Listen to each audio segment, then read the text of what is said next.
कदाचित महाराष्ट्रामध्ये अनेक अशा सरकारी नाहीतर सरकारी हॉस्टेल्स असतील जिथं मुलींवर अत्याचार होत असतील, पण तिथं धाडस होत नसावं. त्यामुळे एक इन्व्हेस्टिगेशन करायचं असेल तर पूर्णपणे सगळ्याच हॉस्टेलचं करावं आणि जे काही समोर येईल ते लोकांसमोर सुद्धा आलं पाहिजे आणि त्याच्यावर खऱ्या अर्थाने कारवाई होणं महत्त्वाचं आहे. पण दुर्दैवाचं या महाराष्ट्रामध्ये महिला अत्याचार आणि खास करून लहान मुलींवरचे अत्याचार या देशामध्ये सगळ्यात जास्त आज होतात आहेत. दिवसाला 27 अत्याचार लहान मुलींवर तिथं होतात. पण हे सरकार त्या बाबतीत कुठेही काय करत नाही, कुठलंही धोरण त्या बाबतीतलं आणलं नाही.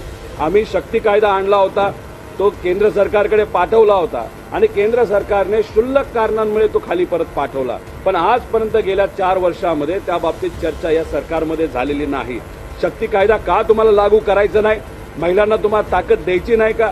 महिला सुरक्षिततेचा विषय हा तुमच्या सर्वांसाठी महत्त्वाचा नाही का? हा तुमच्या तत्वज्ञानात नाही तर तुमच्या विचारसरणीमध्ये महिला अधिकार, महिलांची ताकद आणि महिला सुरक्षा हा बसत नाही का?